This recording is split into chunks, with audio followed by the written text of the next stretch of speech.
February jobs coming in hotter than expected, but January's big number was revised down. Joining us right now to talk about how Federal Reserve members are likely to see all of this latest data is former Fed Vice Chairman Roger Ferguson.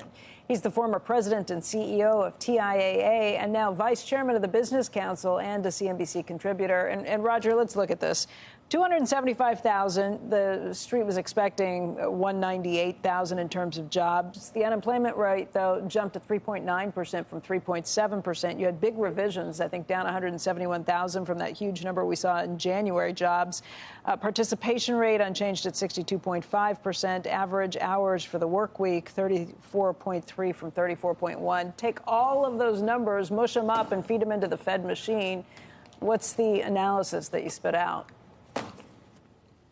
Look, I think at the end of the day, the Fed analysis is so far so good and still sort of no rush to cut. So what does that mean? So far so good. Things have not fallen out of bed. Yes, the unemployment rate ticked up a little bit, so have your antenna up a little bit about recessionary risk, which I think is always important. On the other hand, the revision suggests that maybe that outlying number in January was a misstatement. And so I think what this ends up with is basically where they were before, which is there's room to cut at some point this year. Inflation pressures do seem to be continuing to go down. And so I think they look at this and go, pretty good report, keeps us on the path that Jay Powell laid out over the last couple of days of congressional testimony. I would agree with all of that, except for one phrase that Jay Powell used yesterday in his testimony. He was asked a question, and he basically said, they're waiting to get more confident that inflation is moving sustainably at 2%. When we do get that confidence, and we're not far from it, it'll be appropriate to begin to dial back the level of restriction. I mean, we're not far from it. What does that mean to you?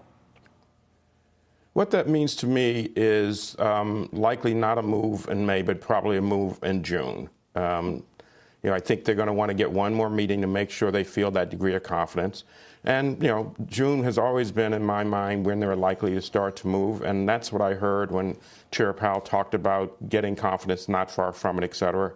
Seems to me like that gives them room to move at mid-year, which was, I think, always the most likely outcome, even though the market took some time to get there. Jason Furman was just making some comments. He suggested that the higher tick in the unemployment rate, 3.9% now versus 3.7%, is an indication that the economy is weakening. He pointed out that not only the data that we're looking at is a little outdated, but also that the Fed's tools take a little while to work. He worried that if the Fed doesn't cut rates by May or June, then you are risking getting into a recession. Look, well, first, I some time ago when this episode started, I indicated that I was worried about a recession risk. You heard Chair Powell, I think, yesterday say that, in fact, if they delay too long, there is an increased risk of recession. None of that should be news to anyone. I think we're still talking about risk to recession, but more likely outcome is soft landing.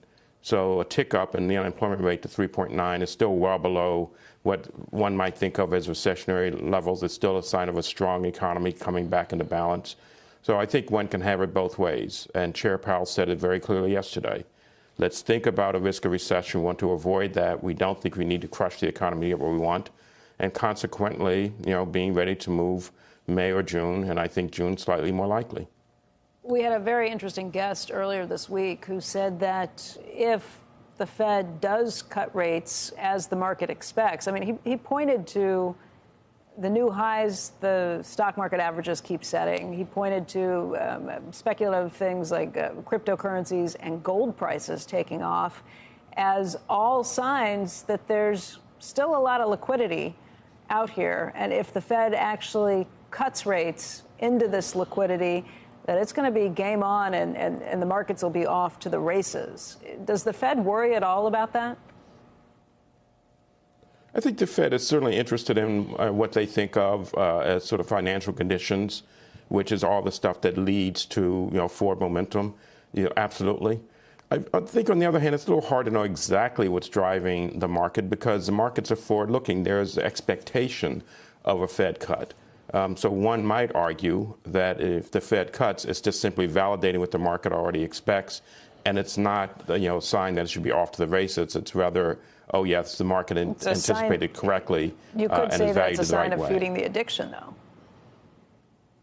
You could say it's a number of different things. There's no doubt about it that the market is highly sensitive now to interest rates for sure, slightly different than it has been in the past. But on the other hand, look, the Fed has one job to do. Well, actually, it's now a dual mandate: inflation and unemployment, and they're working hard to thread that needle towards that soft landing. And if the market then sort of takes off, they may have to adjust a little bit. But it shouldn't be the thing that drives their thinking, in my opinion.